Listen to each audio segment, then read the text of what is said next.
नाथ मंडल जी थे, बाबा साहब की बात नहीं मानकर दलित नेता थे। उन्होंने पाकिस्तान का साथ दिया। उन्होंने कहा मुस्लिम के साथ हमारे दलित लोग ठीक रहेंगे। बाबा साहब ने कहा धर्म के देश पर ना बन रही तो मंडल तुम लेकर चले आओ, हिंदू सुरक्षित नहीं रहेंगे। नहीं बात मानी। वो भी लॉ मिनिस्टर बने पाकिस्तान के, बाबा साहब यहाँ के बने। और उसके बाद जब वहाँ दंगे हुए, वो पूर्वी बंगाल के रहने वाले थे, कद्दावर नेता, उन्होंने बाबा साहब के साथ शेड्यूल कास्ट फेडरेशन बनाया था। और बाबा साहब ने कहा तो दलित सुरक्षित नहीं रहेगा, धर्म के नाम पर देश बन रहा है तो तुम उस पर विश्वास नहीं करते, अत्याचार होगा। मंडल जी नहीं माने, वहाँ के लॉ मिनिस्टर बनाए गए, वहाँ के कॉन्स्टिट्यूशन ड्राफ्टिंग कमेटी के एक्टिंग चेयरमैन बने। लेकिन 2.5 साल में जो दंगे हुए, खाली बांग्लादेश में, जो आज बांग्लादेश है पूर्वी पाकिस्तान, वहाँ करीब 50,000 लोग मारे गए। मंडल जी लियाकत अली खां प्रधानमंत्री को लिखते रहे और नहीं जब हुआ वो नहीं रोक पाए, कोई सुनता नहीं था। तो 8 अक्टूबर सन 50 को इस्तीफा देकर भाग गए। और जो बाबा साहब का उत्तराधिकारी बनता वो 2.5 साल में भाग गया। और 5 अक्टूबर सन 1968 को गुमनामी में मर गए मंडल जी। इसको लेफ्टिस्ट साहित्यकारों ने, कांग्रेसियों ने, जो आज तमाम लोग जेनु ब्रांड लोग जो हैं, सो कॉल्ड इंटेलेक्चुअल्स, जो बात करते हैं कि साहब वो दलित मुस्लिम धर्म के नाम पर अलायंस और हमें राज करना है, तो मैंने कहा उसका जो खामियाजा ये देश भुगत चुका है और सबसे ज़्यादा दलितों ने भुगता है। मंडल जी सन 50 में भाग गए तो भगदड़ मची। नमो शूद्र थे, वहाँ से भागे। आपके उत्तर प्रदेश में लाखों हैं, आपके खीरी में है, पीलीभीत में है, बरेली तराई क्षेत्र में है, उत्तराखंड के उनको बसाया गया, बिहार में बसाया गया, बंगाल में बसाया गया। तो वहाँ पर जहाँ 27% हिंदू थे, आज हाँ टोटल पाकिस्तान था, आज बांग्लादेश में बचे हैं 7% और पाकिस्तान में बचे हैं 3%। वो 3% नहीं, वो हैं, उनको आने नहीं दिया। सफाई कर्मी ये चले जाएंगे तो सफाई कौन करेगा।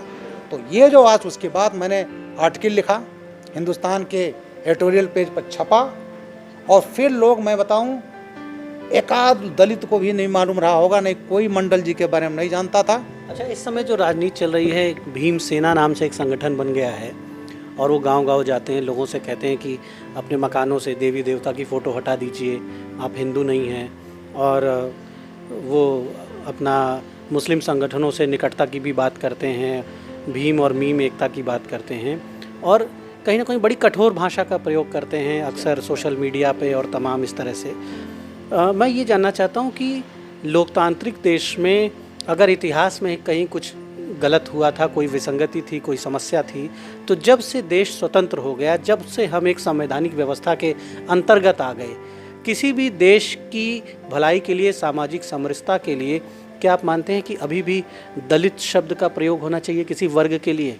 उसके सम्मान से कोई सांसद हो जाता है तो कहा जाता है साहब दलित सांसद। क्या ये उचित है एक देश में अगर हम इस प्रकार के शब्द, जिन शब्दों की भावना से ही अत्याचार या दमन का आभास होता हो किसी वर्ग के लिए, दलित हम कहें किसी को हम पिछड़ा कहें, किसी को हम अगड़ा कहें, किसी को सवर्ण कहें, केवल जन्म के आधार पर, तो ये अपने आप में कितना दुखदाई है? बिल्कुल दुखदाई है। एक्चुअली जन्म पर किसी का कोई अधिकार नहीं होता, लेकिन जो हमारे समाज में वर्ण व्यवस्था रही पहले, वो वर्ण व्यवस्था एक सिस्टम था कि आप जन्म तो हो गया दलित में, जो दलित कहते हो, पहले शूद्र कहते थे, नामकरण था, क्षत्रिय कहते थे। भाई क्षत्रिय तो हम हैं, क्योंकि हमने क्षत्रिय का हमने क्या वर्ण किया? वर्दी वर्ण किया। तो पहले सिस्टम था कि वर्ण व्यवस्था में आप वर्ण करके शूद्र से ब्राह्मण हो जाएंगे, पढ़े लिख लिए, बहादुर हैं तो आप क्षत्रिय हो जाएंगे। हाँ, पहले ये हम लोगों ने भी पढ़ा है कि सारे द्वार खुले थे। आपका जन्म कहीं भी हो, आपके कर्म और योग्यता के आधार पर आपको वर्ण चुनने की, निर्धारित होने की स्वतंत्रता थी। और जैसे कि आप पुलिस ऑफिसर हुए तो आपने क्षत्रिय धर्म का निर्वहन किया, कोई प्रोफेसर हो गया तो वो ब्राह्मण धर्म का निर्वहन कर रहा है। लेकिन ये जो जब स्वार्थ उसमें पनपा, जब स्वार्थ हुआ तो ब्राह्मण जिसको वो मिला, उसने कहा नहीं मेरा बच्चा अशिक्षित भी होगा तो ब्राह्मण भी होगा। क्षत्रिय ने कहा हो सकता है वो क्षत्रिय, भाई मैं क्षत्रिय हूँ, मैंने उसके लिए कंपटीशन दिया है, फौज में भर्ती होता है, दौड़ाया जाता है, ट्रेनिंग होती है, तब क्षत्रिय बनता है। और जब जन्म से होने लगे तो उन्हें उचित नहीं रही। कितना बहादुर दलित हो, उसको कहा नहीं तुम्हारा काम है सेवा करना, बैकवर्ड बहादुर हो सकता है उसको। तो ऐसा हमारे डीएनए में भर दिया गया, और उसी कारण रहा हमारी गुलामी। जो हमारी जात वर्ण व्यवस्था जो जाति व्यवस्था में बदल गई। अब आता हूँ इस पर। आप, मैं नाम लिखता हूँ चंद्रशेखर रावण, भीम आर्मी। दलित शक्ति के नाम पर गुंडई करना। और एक चीज़ मैं फैक्ट पर बोलता हूँ, बस 2 मिनट में ख़त्म करता हूँ। ये लोग क्या गलत मुकदमे लिखा दें इन्होंने। 9 मई 2018 इनके भीम आर्मी जिला का अध्यक्ष जो था वो राणा प्रताप जयंती थी।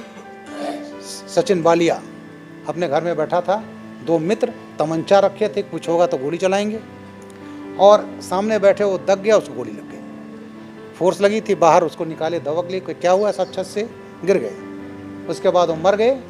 तो अपनी माँ से भीम आर्मी के अध्यक्ष सहारनपुर के 4 ठाकुरों के खिलाफ मर्डर का मुकदमा कर दिया। उदित राज बीजेपी के एमपी थे, चिल्लाने लगे मार दिया मार दिया। हमने कहा ये गलत है, और इन्वेस्टिगेशन हुआ, पता चला वो चारों ठाकुर नामजद थे गलत थे, और जो उसके सचिन वालिया के साथी थे भीम आर्मी वाले, जिनके हाथ से एक्सीडेंटल फायर हुआ था, उनको जेल भेजा गया। तो ये चीज़ें, और ये पीएफआई से फंडेड है, आतंकवादी संगठन। अभी बैन तो नहीं हुआ, केरला में एक प्रोफेसर का हाथ काट लिया था इन्होंने। जितने दंगे हुए सब पीएफआई का। मैं एटीएस चीफ रहा हूँ। और चंद्रशेखर रावण सीए का, मुझे याद है कि जब आप एडीजी एलओ थे तो पीएफआई के विरुद्ध बहुत बड़ी कार्रवाई उत्तर प्रदेश में कई जनपदों में हुई थी, और कई जनपदों में रेड हुई, उनके दफ्तर, उनके लोग भी अरेस्ट हुए थे। बिल्कुल जितना इनपुट हमारे पास था उसने सेंट्रल एजेंसी के पास नहीं था। और जब पिछली सरकार आई समाजवादी सरकार में, वही लोग समाजवादी में थे, वही लोग पीएफआई में थे। और अभी जो दंगे हुए सीए पर, किसने कराया? पीएफआई ने, तो सबको मालूम है। हाथरस केस में सबको मालूम है, करोड़ों करोड़ आए।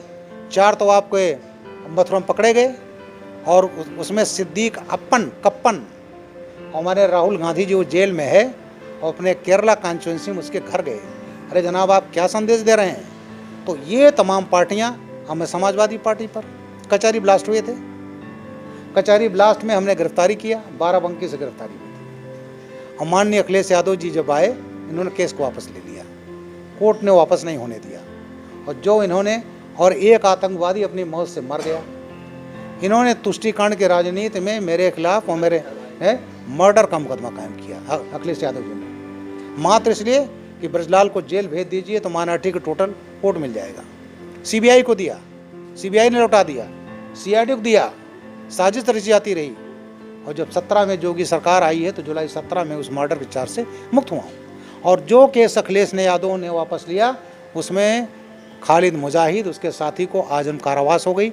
लखनऊ केस में, बाराबंकी की जहाँ गिरफ्तारी हुई थी, और अयोध्या केस में माननीय मुलायम सिंह जी ने मैं एसएसपी था 26 जनवरी आपको नहीं लगता कि जो दलितों की ऊर्जा है, जो उनका संख्या बल है, जो उनका वोट पावर है, कहीं ना कहीं उसका इस्तेमाल देश के ही खिलाफ करने की एक बड़ी साजिश भी हो रही है कहीं ना कहीं, और विदेशी ताकतें भी इसमें शामिल हैं?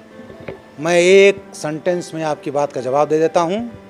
ये जो ताकतें हैं, पीएफआई हैं, कट्टरपंथी हैं, जिन्होंने दलितों पर अत्याचार किया और इनके कत्लेआम किया पाकिस्तान में, उनको एक और जोगेंद्र नाथ मंडल की तलाश है।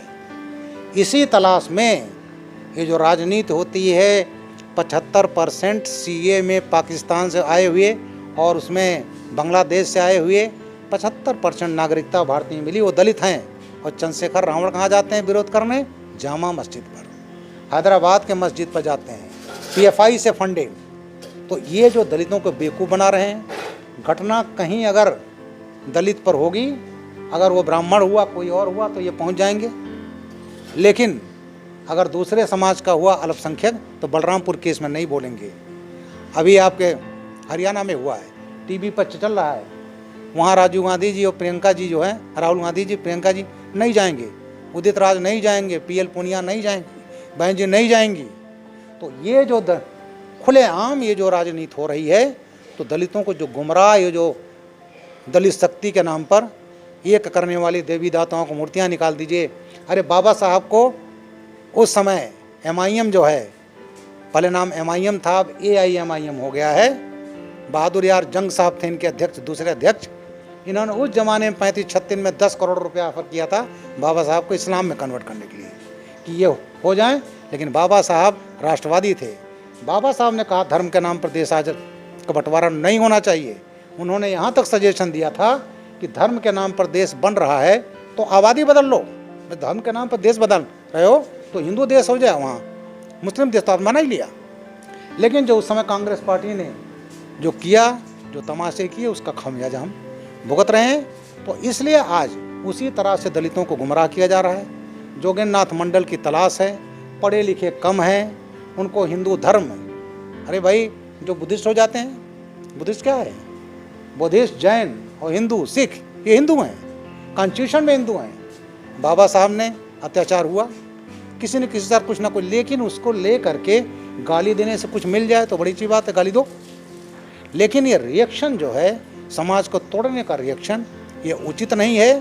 तो ये जो विदेशी शक्तियां हैं, जिसमें पीएफआई हैं, ये हैं जो फंडेड हैं, सैकड़ों करोड़ रुपया आ रहा है, इनको जोगेंद्रनाथ मंडल की तलाश कर रहे हैं। गुजरात में इन्होंने मंडल की तलाश किया, जिग्नेश मेवानी ख़त्म हो गए, कोरा भीमा गाँव गुजरात में, अल्पेश ठाकुर, ये लोगों ने तलाश किया, ख़त्म हो गए।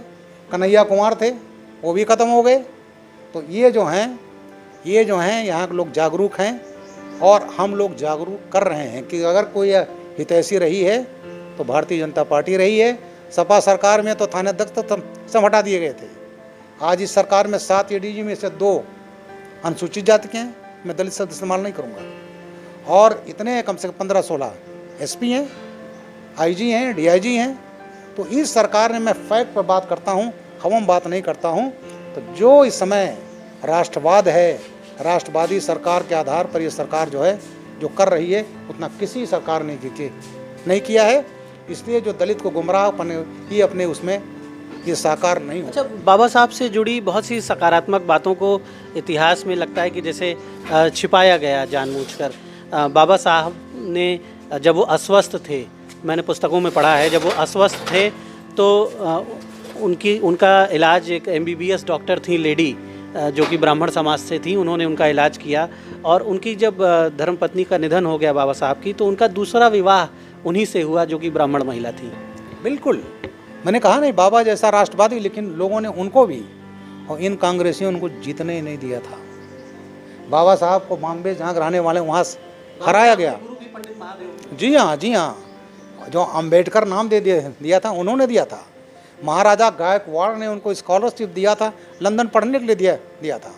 बाबा साहब ने कभी भी, हाँ, हक के लिए लड़ते रहे, जो हिंदू धर्म में बुराइयां थी लड़ते रहे, लेकिन उन्होंने गुस्से में मुस्लिम धर्म स्वीकार नहीं किया।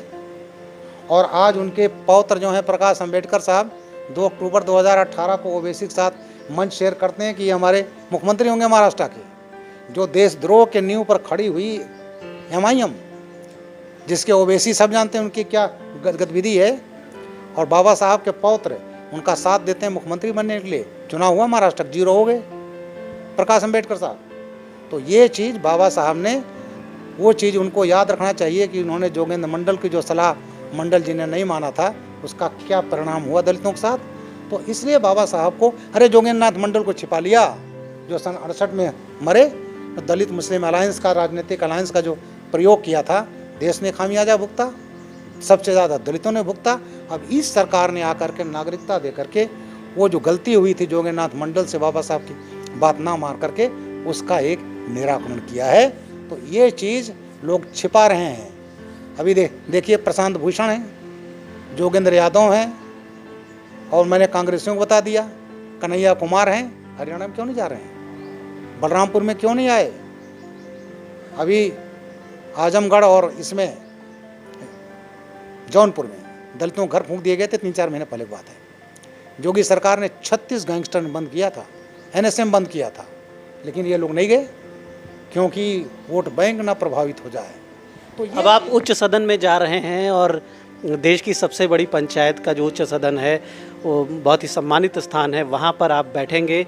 और वहाँ पर जब आप विराजमान होंगे, तो जो जीवन भर जिस तरह का आपका संघर्ष रहा है, और जिन मुद्दों पर आप मुखर रहे हैं देश हित के लिए, और अनुसूचित जाति के लोगों के साथ अत्याचार ना हो, साथ ही अनुसूचित जाति के लोगों का शेष वर्गों से अच्छा संबंध हो, एक तालमेल बेहतर हो, समरसता बेहतर हो देश में, तो मुझे लगता है कि एक बड़े प्लेटफॉर्म पे अब आपको काम करना है और राष्ट्रीय फलक पर काम करना है। बिल्कुल, ये बहुत बड़ा मौका है। और मैंने कहा वर्दी में सेवा किया है, कमीशन के चेयरमैन, और ये बहुत बड़ा आधार है जहाँ अपनी बात कहने का, मदद करने का, और जो एक उद्देश्य के साथ भेजा गया है और उसके साथ जो मेरा संकल्प है, मेरे जीवन का अब तो 66 वर्ष अगले महीने पूरे हो जाएंगे, 65 साल का हूँ, तो वो चीज़ें उसमें सेवा को तभी समर्पित रहा हूँ। और वहाँ एक बहुत बड़ा प्लेटफॉर्म है और ऐसी पार्टी है जो मैंने अब 2 चीज़ें बताया कि दलितों के लिए मोदी सरकार ने क्या किया है, जो हमेशा आगे रहती है मदद करने में, और इससे हमें बहुत बड़ा सेवा करने का। और जिस गरीब वर्ग में मैं पैदा हुआ तो सामाजिक समरसता, चाहे किसी धर्म का हो, किसी बिरादरी का हो, हिंदू हो, मुस्लिम हो, सवर्ण हो, अवर्ण हो, बैकवर्ड हो, हमारा ये रहा है कि हमारे सेवा काल में कोई भी ब्रजलाल के ऊपर मुझे फ़ख्र है कि कोई उंगली नहीं उठा सकता कि ब्रजलाल ने धर्म के नाम पर, वर्ण के नाम, जाति के नाम पर किसी के साथ अत्याचार किया हो। जब हम पब्लिक लाइफ में हैं, वर्दी में हैं, सरकारी सेवा में, तो हमारा केवल धर्म है राष्ट्रीयता, भारतीयता। वो धर्म हमारा है। हमारा क्या धर्म है, हिंदू है, मुसलमान है, वो मेरे घर के अंदर है, मेरा व्यक्तिगत है, वो परिलक्षित नहीं होना चाहिए आपके कार्य में। बहुत महत्वपूर्ण बात आपने कही कि जब आप वर्दी में हों या जब आप एक राजनीतिक व्यक्ति के रूप में हैं, एक लोक सेवक के रूप में हैं, तो आपका धर्म सिर्फ भारतीयता होनी चाहिए, आपका धर्म, आपका फ़र्ज सिर्फ राष्ट्रीयता होनी चाहिए। अगर देश के ज़्यादातर अधिकारी, देश के सभी जो लोक सेवक हैं, चाहे वो अफसर हों, नेता हों या फिर जागरूक लोग जो अपने आप को समझदार कहते हैं, वो इस बात को समझ लें तो निश्चित तौर पर बहुत सी समस्याओं का अंत हो जाएगा। और अगर हम किसी देश के नागरिक हैं तो हमें ये मानना चाहिए कि हमारा सबसे पहला जो फ़र्ज़ है, जो सबसे पहला धर्म है, वो हमारे देश के प्रति होना चाहिए। ब्रजलाल साहब को बहुत बहुत शुभकामनाएं। अब वो राज्यसभा के सदस्य के तौर पर अपने जीवन की एक नई पारी की शुरुआत करने वाले हैं। हम उम्मीद करते हैं कि उनके सशक्त होने के साथ ही उनके संकल्प और सशक्त होंगे, और जिस तरह से उन्होंने अपने पूरे जीवन में लोगों की सेवा की है, देश की सेवा की है, उसी तरह आगे वो देश हित के मामलों पर मजबूती से काम करेंगे। धन्यवाद।